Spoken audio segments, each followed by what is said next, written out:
As much as I love racing games, I never really got into the Need for Speed franchise, mostly due to the fact that it was centered around illegal street racing and, like GTA, it was something my mom thought would be a bad influence on me growing up.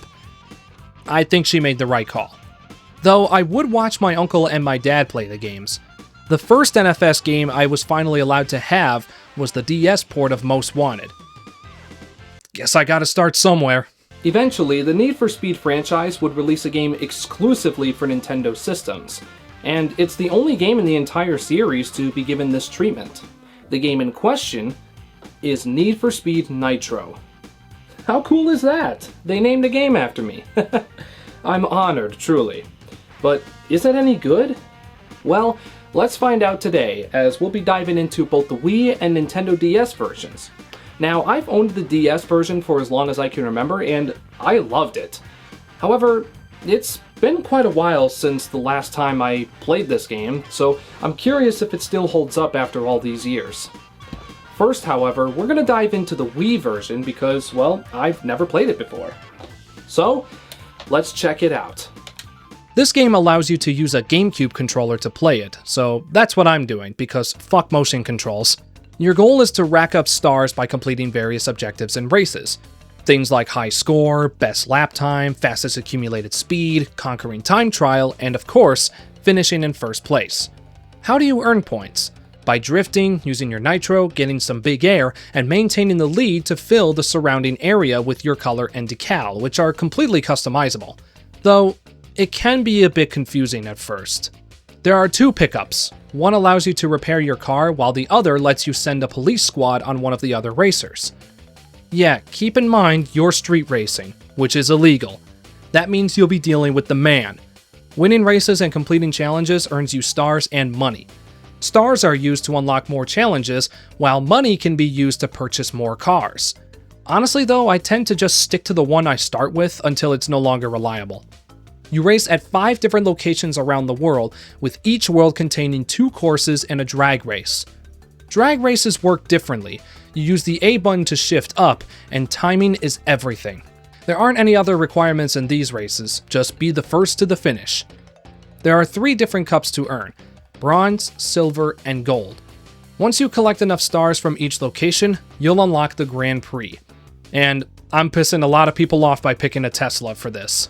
It's a fast car, alright? You race 5 courses back to back, 1 from each location.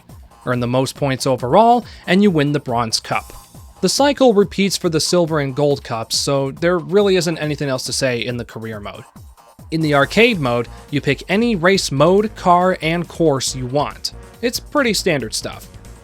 The controls are fine. It takes me a minute to get used to how drifting works, but I didn't have any issues. For a Wii game, Need for Speed Nitro looks surprisingly good. In fact, this might be one of the better looking games on the system. It has a different style compared to your usual NFS game, which makes sense since this game was made for the general audience.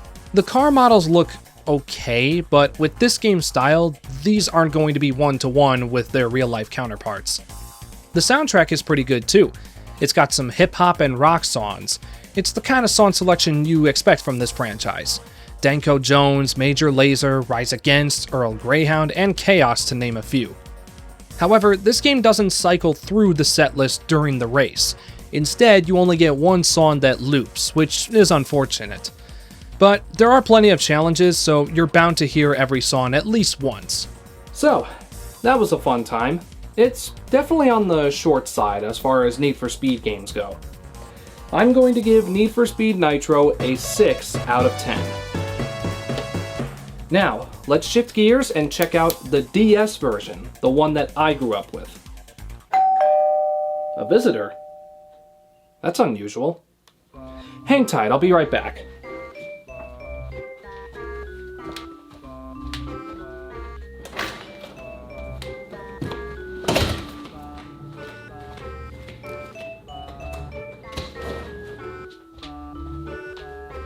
John, I got a funny idea for a video.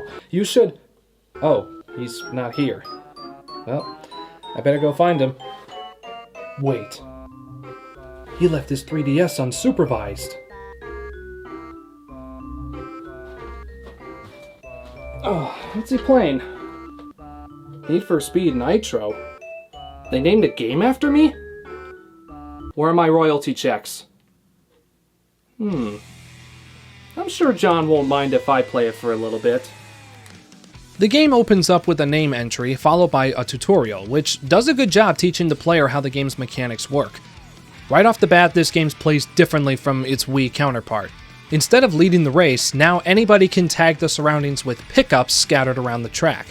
You hit the small ring first to push it into the bigger ring, then hit the bigger ring to tag the track with your colors and emblem. The customization is less complicated here. There's plenty of icons to choose from, and you can even make your own, which is what I did. This game has 6 locations. All 5 locations from the Wii version are here, along with the addition of San Diego. The bronze tier has 4 challenges in each location, while the silver tier has 5 and 6 for gold. Instead of a Grand Prix, completing each tier presents you with a new challenge as you build a spaceship to the moon. For the bronze tier, I picked the car that kicks ass and lets me watch Madagascar while I'm driving.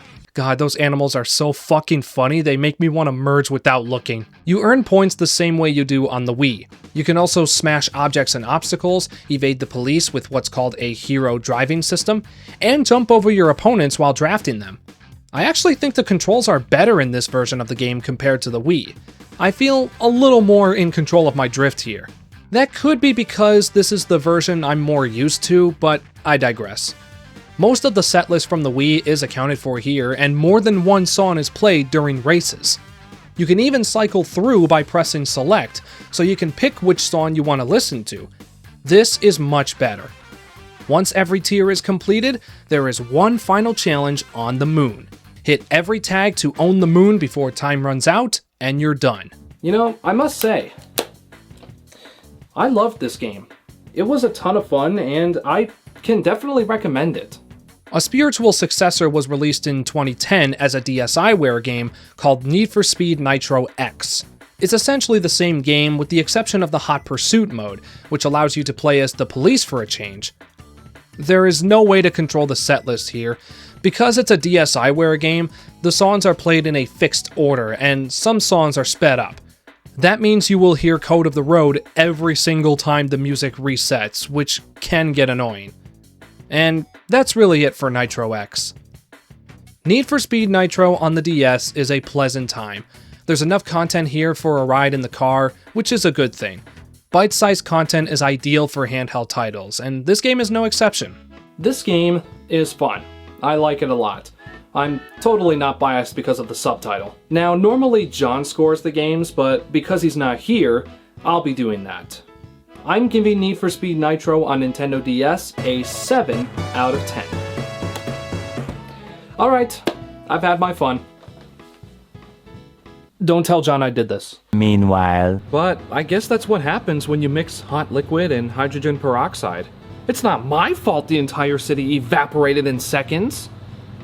Anyway, nice talking to you, man. I'll see you around.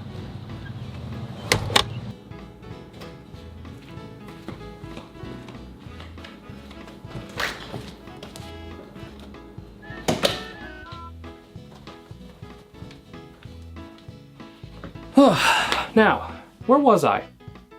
Oh yes, Need for Speed Nitro on the Nintendo DS. Now, this is the version that I grew up with, so I'm very eager to see how it holds up after all these... What? Nitro already reviewed it.